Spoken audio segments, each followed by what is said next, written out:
family was highly skinny and squiggly and long. There were many of them: Mother, Father, Albert, Evangeline, Blanche, Tiny Rosa, and Uncle Herm. Whenever they saw one another, they embraced and exclaimed, "Oh joy, we're worms!" One day, the worm family came to a nice little town, so they moved in, all skinny and squiggly and long. The neighbors were bulgy and squat and green as leaves.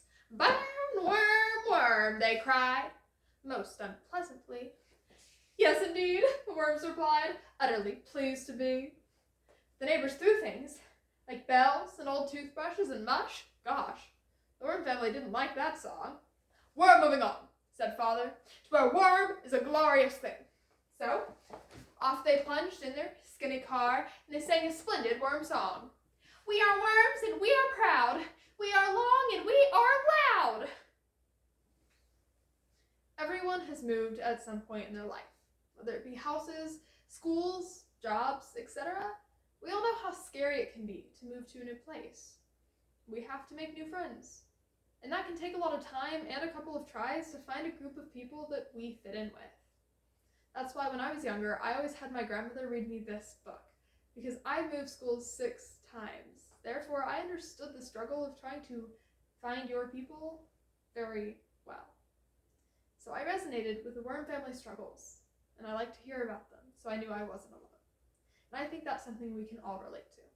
So today, I'll be telling you the story, The Worm Family, by Tony Johnston.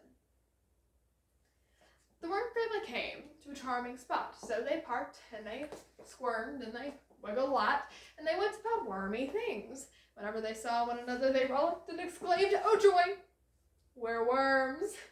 The neighbors were glossy and bossy and striped like mince. They looked at the worms and winced. "Worm, worm, worm." "We're worms for sure," the worms rejoiced. "Who needs more?" The neighbors threw things, a whole list, and then they clenched their fist. Oh, what a sting! The worm family collapsed, limp as a string. But Mother said, "Show your spines." "But we don't have spines," said Evangeline. Never mind," said Mother. "Pretend." So the worm family stood tall as dainty trees, every wriggly one. But Father said, "We're moving on. To a worm is a glorious thing." So off they drove in their skinny car, and they sang a wonderful worm song. "We are worms and we are proud. We are long and we are loud." The worm family came to a town, so they parked, squirmed, wiggled around. Whenever they saw one another, they exclaimed, "Oh joy, we're worms." The neighbors were thick and speckled like eggs. When they took off their spectacles, they looked stunned. "Worm, worm, worm," they blustered, all flustered. Then they threw things, a whole list, and then they clenched their fists and hissed. Oh, what a sting! The worm family felt glum. Some flumped and slumped to the ground.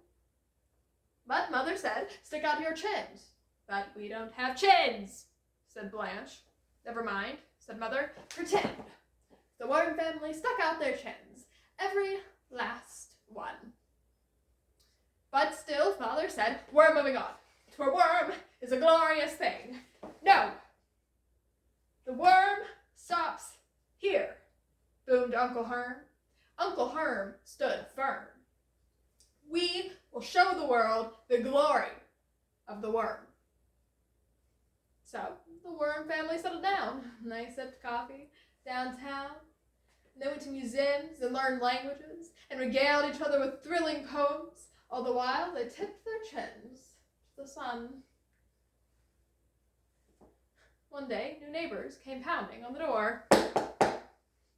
The worm family felt glum. They were altogether discomposed, but they reminded themselves, spines, chins. And before the neighbors could fling one thing, they belted out a wild worm song. "We are worms and we are proud. We are long and we are loud." We noticed that," said the neighbors. "An utterly glorious thing. Welcome." And then they thrust sweet bouquets upon them, one for every worm. "Huzzah, huzzah, huzzah!" the worm family rejoiced. "You all are quite glorious too. tiny Rosa, in a voice like a tiny rose. Aye, in a different way, said Albert. Isn't that great? And then they all proceeded to jubilate.